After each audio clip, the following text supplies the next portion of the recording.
So I got this. It's the Cloud 7 2x2x2 indoor access point from EnGenius. And I am going to install it, but I'm going to do something completely different. I want to do this all completely from scratch. This is to show you how to build an EnGenius Cloud network from the ground up for your business, for your home. This system can take your network and build it into a powerhouse for your internal and your external networks. If you're running business from home or setting up a network for passing multimedia, games, whatever, this is a next level network with the security you need to keep your home or business safe. And I'll also show you how you can control all of this remotely. Today I have the ESG620 SD-WAN gateway, the ECS 1008P managed PoE switch, and the ECW536 Wi-Fi 6 AP, along with the Cloud 7, which is the Wi-Fi 7 device. By the end, we'll have computers and cameras living happily on two separate VLANs without stepping on each other's packets. Next on Geekazine. What's up, my geeks? Jeffrey Powers from Geekazine, Think Magazine, Put in a Geek. Before we get started, I do have to mention that EnGenius did send me these products to review. All opinions are my own, and they do not have any say in how I review them. If you'd like your product to be reviewed on Geekazine, just send me an email and let's talk. I'd also like to thank my Patreons for helping me keep the lights on. You can go over to patreon.com/Geekazine to find out a little bit more, little as $1 a day. And if you'd like to do a one-time tip, that's over at venmo.com/Geekazine. We also have the shirts over at amazon.com/shop/Geekazine. All right, let's start at the beginning because that's a very good place to start. This right here, we'll move this stuff out of the way, is the ESG620 SD-WAN gateway. It's a great device that can expand upon your needs. SD-WAN is called Software Defined Wide Area Network. If you don't know what that means, that's okay. I'll explain it. The WAN is your internet basically coming into the house.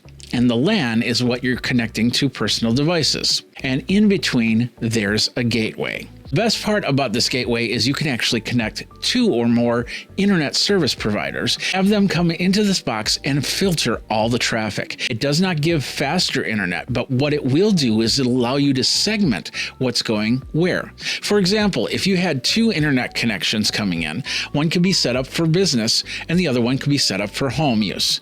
Therefore, if you're uploading an important file that takes priority, then you can tell this box to go through the business WAN.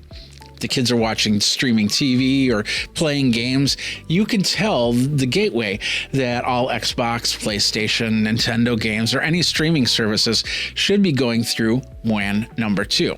Now, this is where it gets interesting. You can do a lot of prioritization. So let's say that WAN 1 goes down. That internet's down for some reason. You can't get your files going. Your business internet can then move over to WAN 2 and continue on. However, if WAN 2 goes down, the home WAN, then Xbox services or streaming services do not cross over to WAN 1. And in a whole host of security protocols and other configuration methods you can do, you can have 2 to 3 to 4 separate networks or more. You can set up VPN services for certain things and set up rules such as times that the kids can play the Xbox. I do want to show you the front of this WAN gateway here before we continue further. First of all, you notice that there's multiple Ethernet ports on this device, and they can be set up however you want. On the far left, we have a console port, which you would use to direct connect to configure the gateway. Most of the time, you probably won't be using this for anything, but it's there just in case. Next to that is a USB port for a tethered WAN or storage or anything like that. 2 SFP ports, which you can set it up for Ethernet connection or fiber connection. These plugs you buy separately, and as you can see, I have configured one of each inside of there for LAN and WAN traffic. The best part is both of these can be WANs, both of these can be LANs. One can be a WAN, one can be a LAN traffic. It really depends on what you need it for. Moving over, we have 8 ports. 4 of these ports are PoE Plus enabled or power over Ethernet. That means that if you've got a camera that needs power, the Ethernet cable could supply that power to the camera so you don't have a wall wart if there's not a plug available for that. These other 4 ports can be set up for LAN or for WAN connections themselves. And all 8 ports are 2.5 gigabits per second Ethernet. So think about it. You could have one WAN right here. You could have this go to the LAN. You could have all these go to the LAN. Or you could have 2 WANs, all these go to LAN, or 3 WANs, 4 WANs, 5. You get the idea. And of course, a wide area network technically doesn't have to come from the internet. You could have another standalone network that comes in through a WAN, and then you can use it that way. Mostly people that want to make a network that doesn't really go out to the internet, or maybe a box that's got a program on it that they're testing out, things like that. You can definitely do stuff internally. Let's cruise on down from the gateway to the managed PoE switch. This device will be the go-between to the gateway and maybe a series of computers or cameras, so you can connect up to 8 devices in that area with less cable runs. Technically 7 because one would have to go back to the gateway. This is called a layer 2 switch because you can manage it from the interface. You can also connect up 7 different PoE Plus devices as long as you don't go over 55 watts, which is usually more than enough for certain cameras, whether it be a security camera or a regular video camera. Since it is a layer 2 switch, we can manage how the traffic is distributed here. Each port only goes up to 1 gigabit per second, and the unit has a switching capacity of 16 gigabits per second. Now, the best part is it's easy to switch things up and use this device as an unmanaged switch. The only downfall I see is that there's an on-off switch on the back, which I feel should never be on these types of appliances. That's an argument for another time. Let's not argue. Each port can be configured to accept anything that plugs in there or a specific computer or camera that you designate in the port through their MAC address. You can then configure the switch to do whatever you need it to do. For example, I could have all the switches turn off at about 8 o'clock to save on power. Or maybe I got a little shifty kid in the family that decides, hey, maybe I can plug the Xbox over here and circumvent that curfew thing. I can get a notification that somebody's plugged into port, let's say port number 6 right here, and then I can manage it from there. Of course, with this system, we definitely need Wi-Fi to round this all out, and that's where the Wi-Fi 6, the ECW 536, and the Wi-Fi 7 ECW 520 access points come in, which of course we haven't unboxed this yet. The best part about these devices is the gateway is managing your overall traffic, but these devices only manage Wi-Fi traffic. That way, if you have a problem with the Wi-Fi, you might still be able to plug into the network and get to the internet. By doing it this way, one device doesn't get bogged down with traffic from multiple sources. Now, that's what happens a lot with consumer Wi-Fi routers because they're an all-in-one system. Both Wi-Fi access points are PoE Plus enabled, but of course, if you're connecting it up to a passive switch or cable, you can get a power plug. And the access points can accept 2 LAN cables and can be daisy-chained for more coverage. They can also be set up as standalone points, not needing the gateway to give out an IP address. With this organization, you can make your network and internet experience feel a lot better. Now, let's put it all together to understand a little bit more. Let's say you're using your phone Wi-Fi. It'll go from phone to Wi-Fi access point to possibly switch, and then of course the gateway. Or on its own, out, depending on how you have it set up. If you're going from computer to internet, it'll most likely go from computer to this switch right here, to the gateway, to the internet. And like I said before, every single piece of this setup is visible and configurable through the EnGenius Cloud, which you can load up on a computer or a mobile device and manage the dashboard wherever you are, as long as you have internet access. Now that I explained a lot of this, let's go ahead and set this up and make some networks. As you can see, I have it all plugged in and ready to go before we turn it on. So basically this black cable right here, that's going from my internet over to here. So that'll technically be the internet into the wide area network for this network. I will plug in some fiber and run it, but I'll do that a little bit later. We have the switch, which is plugged into port 1 right here. And of course, as you can see, these are the 4 passive ports. They do not have PoE plus enabled. However, the access point, which is this Wi-Fi 6 right now, is plugged into one of the ports with PoE plus enabled, because we'll need that because we do not have the power plug for this unit. It is sold separately. So this is a very basic setup. It can get more complex from that once again as you bring in more WANs and more LANs, more plugs. In fact, I'll probably fill out all 8 of these ports, not for internet connections, of course, but to go to different types of networks as we go and access points. The last thing I do want to point out is technically you don't have to have this go to the access point and then go to another access point. It can actually chain through here. The only problem is you lose the power over Ethernet if you do that. So you'd have to plug the access point either in here or the switch, which does have power over Ethernet.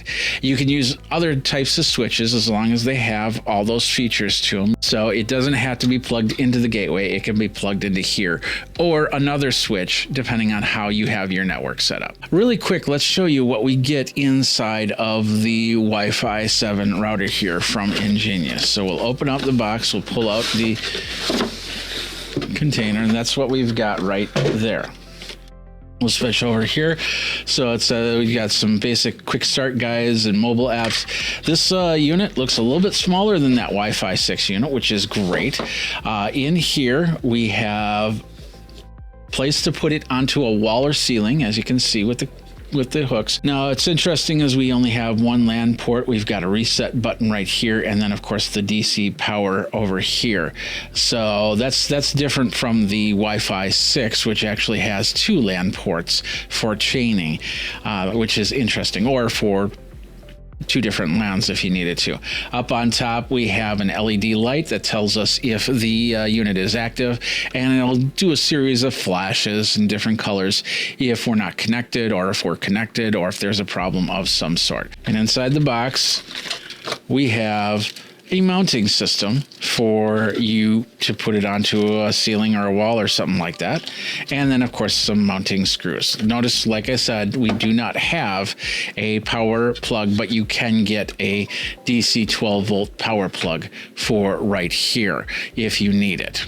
We got it all plugged in, we got it all set up. So as you can see, it's taking a minute to set up here. There was one cable that I did miss, and that is from here to here. We're going to plug it into port 8. I always like to plug it into the end, not the first port.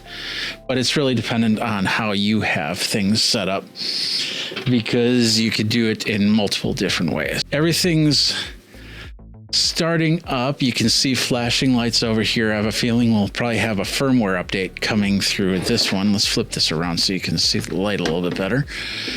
And then there's an amber light on this one right now that's telling us we're not totally connected yet. It's going to take a minute for things to kind of figure out where they are and what they're going to do. So we've got a flashing power light on the gateway, which tells us that it's still in the boot up phase. Once that's done, we can go into the EnGenius Cloud. You could do it on your computer or on your phone. Noticing that this is switching between green and amber, that means that there's a firmware update going on.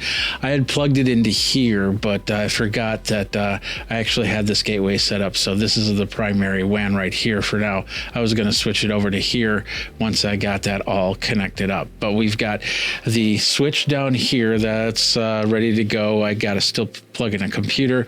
We've got the Wi-Fi 6, which is still flashing, so I'm guessing that there's still some post configuration. And then the Wi-Fi 7's got a quick flash, because I haven't set it up in the portal yet to access, because you gotta register that with your network to make it happen. Once that happens, then I'll be able to set this up. So, and as I don't know if you see this or not, but that 6 has just changed the color of their the LED right there. So I think it's trying to find things, and it might be because of the update that's happening with the main gateway right now. All right, it took a little while for the firmware update to happen, but we got this back up and running. You probably can hear the fan. It's going to be a little bit noisy fan, so you want to put this in a place where you don't have to worry about the noise too much, but you want to have that fan running, otherwise it'll overheat for sure. There we go. And it shows that our WAN is up. It shows that our switch is active. It shows that our access point is up and ready to go. And of course, we don't have a secondary access point because we haven't registered it. So we've got everything. You can see this right now. It's saying everything is okay, and which is great. So we'll go over to the we'll go to the switches, and we'll see if there's any type of updates to that. And it looks like we got some updating to do. So I'm going to update a few of these things, and then we'll come right back. I switched to my phone for this next part. We need to activate this guy right here. As you can see, like I said, it's flashing. So we need to activate it. And it's actually not that difficult to do. On the bottom, we have a QR code which we can use.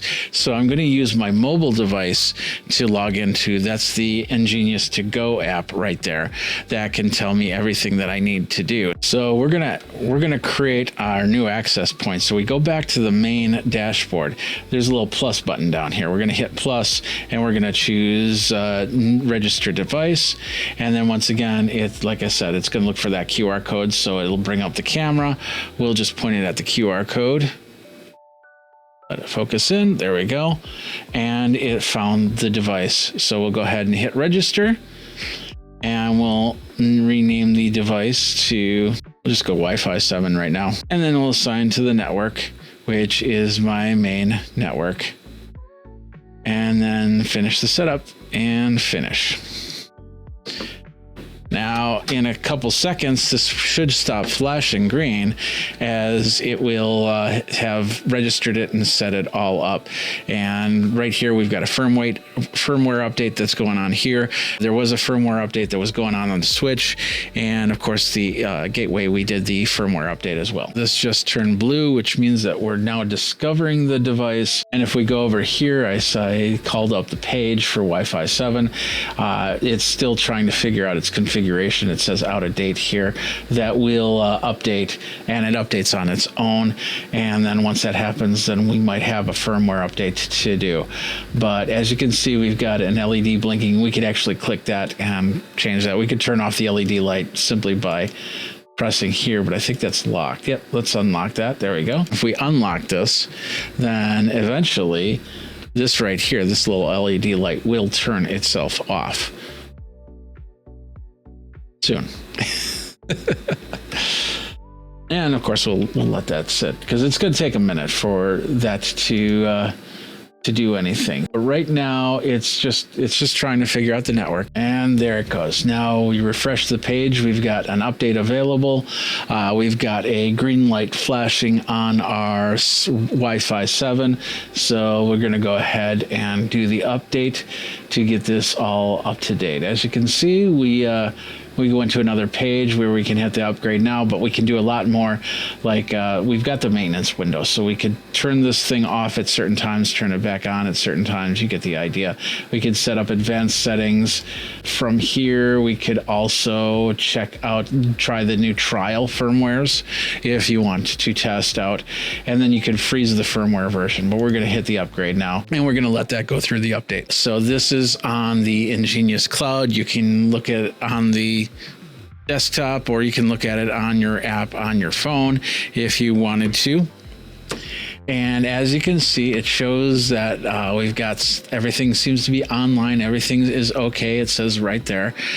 We've got our main gateway that's giving us information. We've got our switch that's giving us information, and the two APs. So we're going to start with the gateway, and we'll go into the details here. From the gateway, It tells us the model, tells us the firmware, tells us we can see the topology. And there's our topology right now, which basically we can zoom in on that. There we go.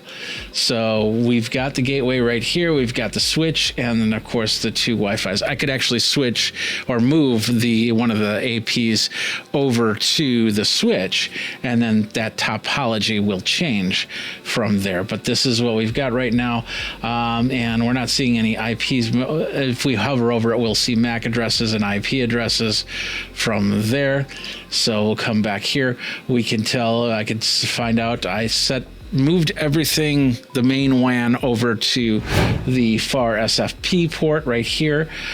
So that's set up as WAN, and we've got the switch that's in P3, and then the two access points which are set with power over Ethernet. You can see you might be able to see the little lightning bolt there, but as you can see up on top there, it'll say PoE 3, 1, 3, and 4, and 2 has a little lightning bolt after that. So that tells us those are the PoE plugs that you can put in there. We're set up on WAN 1, and everything is good. If we had a second WAN, we'd set that up on WAN 2.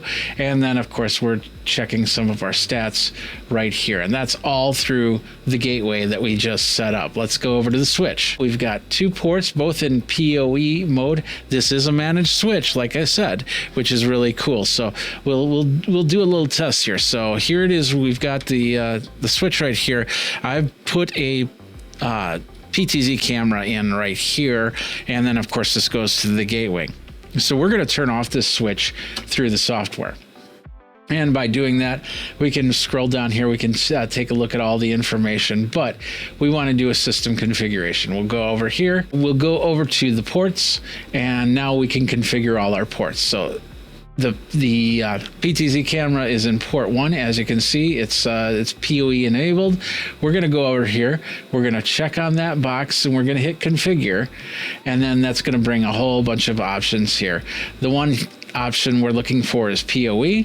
We're going to uncheck that, and we're going to hit apply, and then I'm going to instantly come back over here and watch right here, as that will eventually turn itself off. And there it goes, turned itself off. So now I can go back to here and just reconfigure it. It doesn't show it here, but if I refresh the page,